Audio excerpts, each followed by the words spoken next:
Le Maroc hier recevait le Brésil. Là-bas, Sébastien Bargnot a retrouvé le coach Walid Regragui, son capitaine Romain Saïs des Lions de l'Atlas, fêté par tout un peuple, une exclusivité téléfoot. Ce samedi 25 mars 2023 restera assurément dans les mémoires marocaines. C'est le match du siècle. On est hyper fiers de vous et merci pour tout. Pour leur premier match depuis leur Coupe du Monde historique, les Lions de l'Atlas ont vaincu le Brésil. Avec ce public, ça te transcende. On est encore en train de rêver, on continue sur notre lancée du mondial et ça fait plaisir. Cette semaine, nous avons pu suivre au plus près ce groupe avant de vibrer hier à Tanger.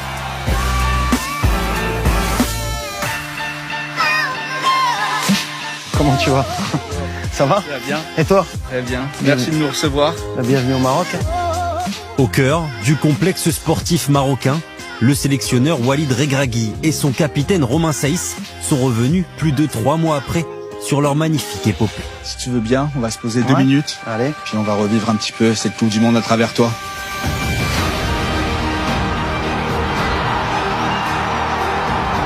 Ah, c'est génial. On est meilleur au foot quand même.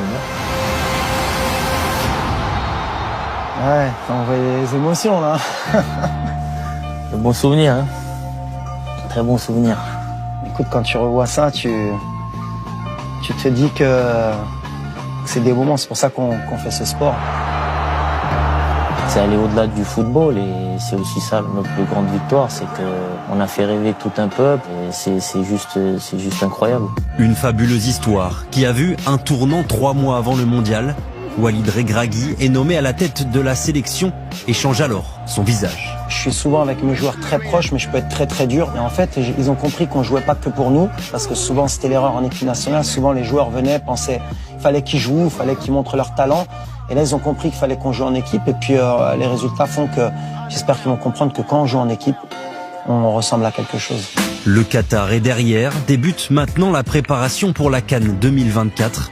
Le premier match, un Maroc-Brésil, servira aussi de célébration. 65 000 personnes sont attendues pour les retrouvailles. En tout cas, je pense qu'avec le public, il va y avoir une symbiose qui va être extraordinaire. Moi, beaucoup de bruit. Je pense que ce sera un match spectaculaire. J'espère qu'il y aura des buts. On va peut-être lâcher les chevaux pour essayer de faire plaisir d'abord à notre public et puis essayer de montrer encore un beau visage.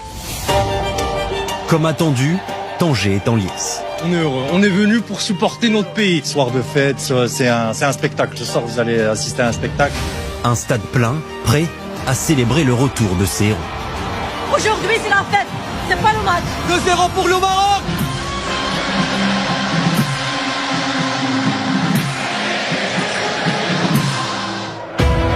Dans une magnifique ambiance, portée par les siens, le Maroc démarre parfaitement. À la demi-heure, Sofiane Bouffal ouvre le score, 1-0 après un premier acte serré. En deuxième période, c'est une faute de main de Bounou après un tir de Casemiro qui relance la rencontre. Mais ces Marocains-là, comme lors du mondial, montrent qu'ils ont des ressources. Sabiri offre la victoire à tout un peuple qui n'attendait que ça, une fête totale. La ferveur du mondial a fait qu'aujourd'hui le stade était plein, il y avait une ambiance incroyable. On a su répondre présent en gagnant contre cette très grosse nation du Brésil. C'est historique, on n'avait jamais battu le Brésil de notre histoire. C'est chose faite et puis ça confirme un peu notre mondial. Comme quoi, c'était pas un hasard, on a une belle équipe, mais il y a encore du travail. Après l'exploit, déjà la projection. Le Maroc de Regragui ne manque pas d'ambition, cap sur la prochaine CAN pour cette nation qui l'attend depuis 1976. Et merci aux Lions pour l'accueil. On va aller à l'aéroport du Bourget, c'était il y a 20 minutes exactement, avec